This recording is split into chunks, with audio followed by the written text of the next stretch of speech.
My name is Ayana Garrick, presenting a policy brief on the proposal to eliminate tax breaks for owners of chemical companies as a means of deterring site development or mitigating the effects of their operation in predominantly minority or low socioeconomic communities. The problem of health inequities. There are disproportionate environmental hazards and toxicity levels in low-income minority communities due to the siting of hazardous chemical facilities. The patience exercised in the last few decades has not yielded the necessary results with regard to the siting of toxic facilities. Further action must be taken now to effect real change.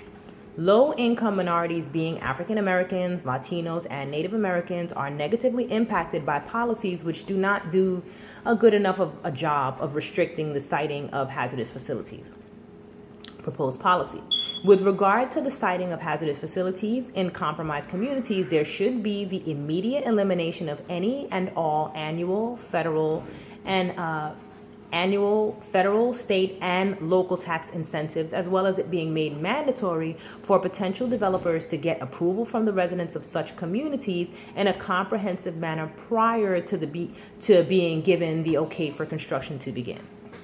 Health inequities resulting in environmental injustice. Now, there's long been a history in the United States of those of low socioeconomic status, and particularly ethnic minorities, being victims of environmental injustice and environmental racism. This is defined as the process by which communities of color are purposefully and systematically targeted for the siting of ecologically hazardous facilities, toxic waste sites, incinerators, which cause harm to the health of that community's local residents as well as the environment surrounding that community.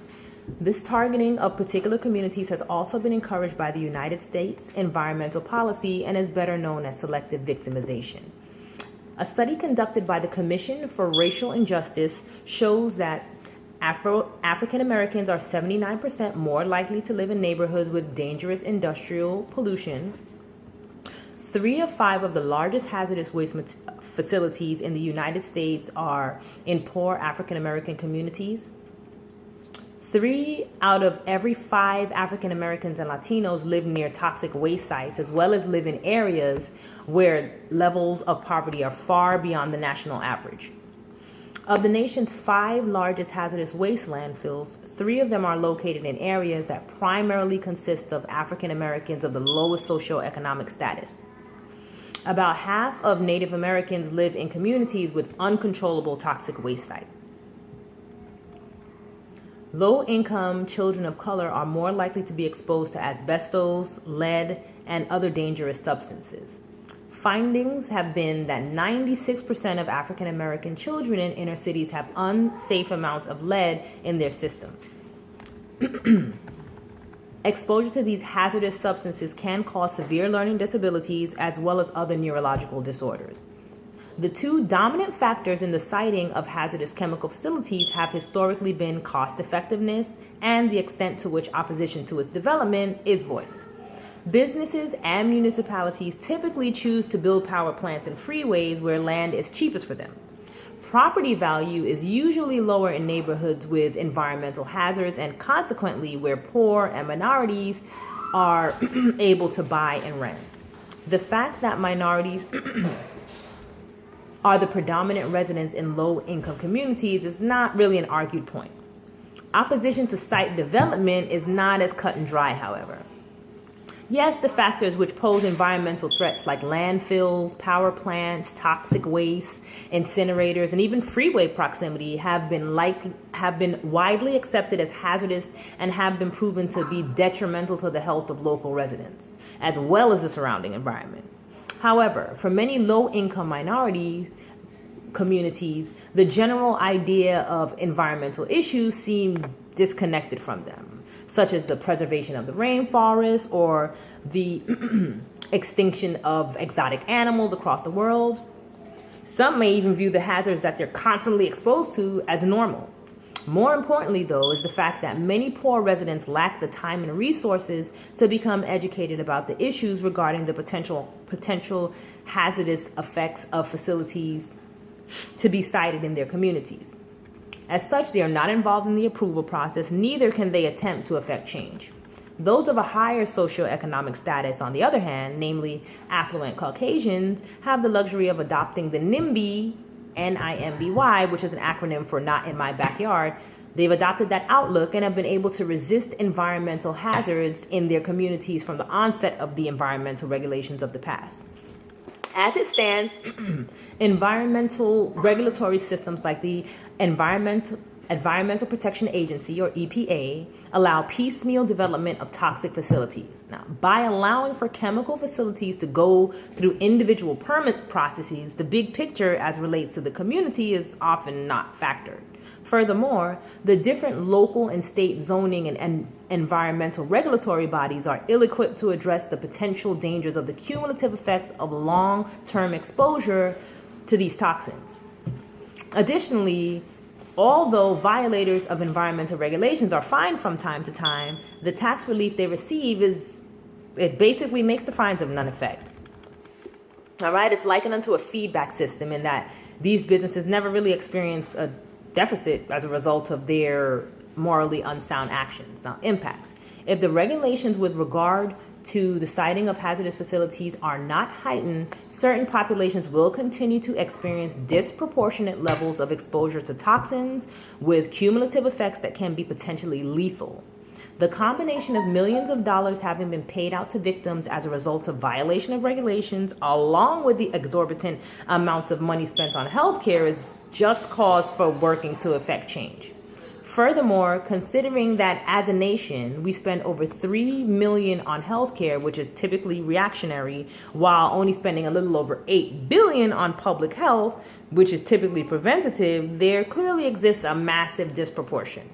The American Public Health Association, APHA, reports that a ratio of 0.0025 to 1, at a ratio of 0.25 to 0.0025 to 1, the United States spends less than a quarter of a cent on public health for every $1 it spends on healthcare. What then? While it can be argued that the siting of these facilities in low socioeconomic communities can help to stimulate the economy, that notion can't be completely substantiated. It's unlikely that those residents which are of low socioeconomic status would even qualify for the potential jobs that would be created through the siting of facilities of this nature. This is due to the fact that, statistically speaking, members of said communities lack educational or vocational training and the means to obtain the necessary skills. So the solution: in addition to disqualifying potential developers of hazardous facilities in communities which are compromised from receiving tax breaks of any kind, business entities looking to site such facilities in a compromised community should insure themselves against any hazardous leaks or spills that could potentially occur as a result of the facility's operation, enter into a partnership with said community whereby benefits are offered up front as a means of offsetting the hazards that are likely to arise from its operation, offer a set percentage of residents of such communities with skills training as well as employment, make available a child care facility as well as recreational facilities in the community to assist working parents, create a program which awards local residents with academic scholarships, create a program for local housing development that offers the incentive of low interest rates on mortgages, as this in turn will make the living conditions in the community more desirable, as well as assist in development of local businesses. Now, while it may seem like hoop after hoop must be jumped through by potential site developers for approval, the alternative has a far more negative impact. The aforementioned contingencies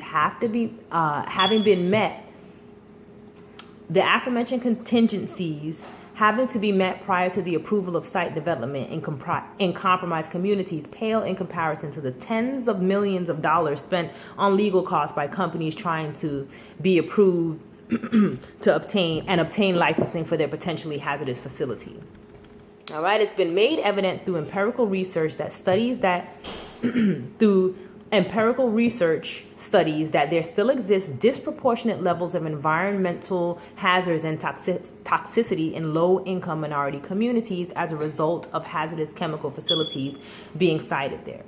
While there have definitely been improvements in the last century with regard to public health and environmental justice, there's still much that can be done to offset the negative health effects associated with the siting of such toxic facilities. Due to the fact that the goal of restricting hazardous facilities is not being met by current policy, low-income minorities, that is African Americans, Latinos, Native Americans, they're not only negatively but disproportionately impacted. From a deontological standpoint or duty-driven perspective, all people should be treated with the same respect and dignity. Living in a toxic environment is not favorable for some, and as such, it's our duty, wherever possible, to ensure that no one else is subjected to a toxic environment. To effect real change, it's imperative that further action be taken right now in the form of express consent from 80% or more of community's residents, all contingencies previously laid out being contractually met, as well as the immediate elimination of any and all local, state, and federal tax breaks. Thank you.